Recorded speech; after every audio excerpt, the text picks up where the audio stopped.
Bonjour à tous, nous sommes dans cette saison de Pâques, dans notre semaine spirituelle, et le thème c'est connaître la puissance de sa résurrection.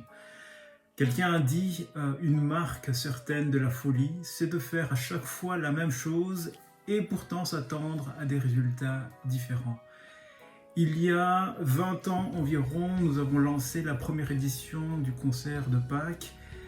Et à l'époque, et jusqu'à présent, le nom du concert, c'est Pâques autrement.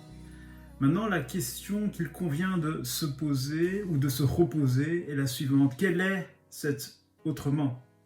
Et je ne sais pas, je ne parle pas uniquement du concert, mais de manière plus globale. Comment se fera-t-il que pour nous, le temps de Pâques se passe autrement, qu'il soit différent? La question nous est posée à nous. Tout d'abord, à nous en tant qu'Église, à nous individuellement. Vers l'an 61, l'apôtre Paul est en prison à Rome et de là il va écrire l'épître aux Philippiens. Et dans cette lettre, il va dire au chapitre 3, Philippiens chapitre 3, qu'il aurait beaucoup de raisons de se vanter, que ce soit par rapport à son origine, son éducation, son titre, mais au lieu de cela, il dit qu'il a renoncé à tout, et il explique qu'il a renoncé à tout afin de connaître Christ, et il précise connaître la puissance de sa résurrection. Dans la même période de temps, peut-être quelques mois après cela, Paul écrit son épître aux Éphésiens. Et en fait, il s'adresse aux chrétiens qui sont là-bas dans la ville d'Éphèse. Et au début de cette lettre, Paul dit qu'il a entendu parler de leur foi, il a entendu parler de leur amour, de leur charité. Et Paul est vraiment fier d'eux, il remercie Dieu pour cela. Et dans la foulée, il écrit qu'il adresse une prière à Dieu en faveur des chrétiens. On voit cela dans Éphésiens chapitre 1, du verset 16 à 20. Et il y a beaucoup de choses dans cette prière-là.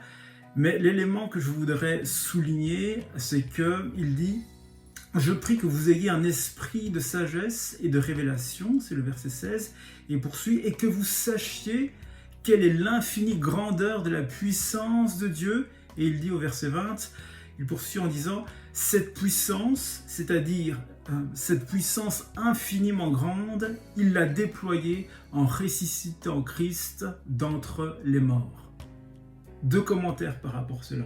Premièrement, il n'y a pas de plus grande puissance que celle de Dieu. Il est question d'une grandeur infinie de la puissance de Dieu.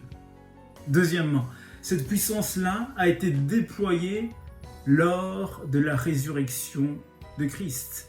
Je dis, il n'y a pas de plus grand déploiement de puissance que celle qui a opéré lors de la résurrection de Christ. Il n'y a pas d'autre expérience, que ce soit hier, que ce soit aujourd'hui, aucun miracle, aucune manifestation spirituelle, aucun déversement d'onction, rien qui manifeste plus grandement la puissance de Dieu que la résurrection de Christ. Voilà pourquoi Paul va dire, en s'adressant à des chrétiens dont il est fier, il dit « Je prie que vous connaissiez cela. Je prie que vous connaissiez la puissance de la résurrection de Christ. » Quand Paul écrit aux Philippiens, il dit « J'ai renoncé à tout pour connaître Christ et la puissance de sa résurrection. » Il va poursuivre dans ce passage en disant « Je ne crois pas que je l'ai saisi en fait. » Comme pour dire « Je ne crois pas que je suis arrivé au bout. » À ce moment-là, il connaissait déjà beaucoup de choses, il a fait déjà des grandes expériences, il a eu déjà des grandes expériences avec Dieu, mais il va dire, je regarde pas en arrière, je regarde en avant, j'oublie ce qui est en arrière, mais j'avance, je cours, parce qu'il y a quelque chose devant qui est encore plus grand, il y a quelque chose d'autre, et il y a davantage à découvrir. Alors l'interpellation pour nous chrétiens, pour nous, membres de la pierre vivante, aujourd'hui, c'est la suivante. Nous n'avons pas fini de découvrir tout ce que Dieu a mis en œuvre, tout ce qu'il a déployé dans la résurrection du Christ. En fait, il y a pour nous véritablement un risque d'être absorbé par l'événement, absorbé par les activités de l'Église. Et en l'occurrence, ici, il y a le concert.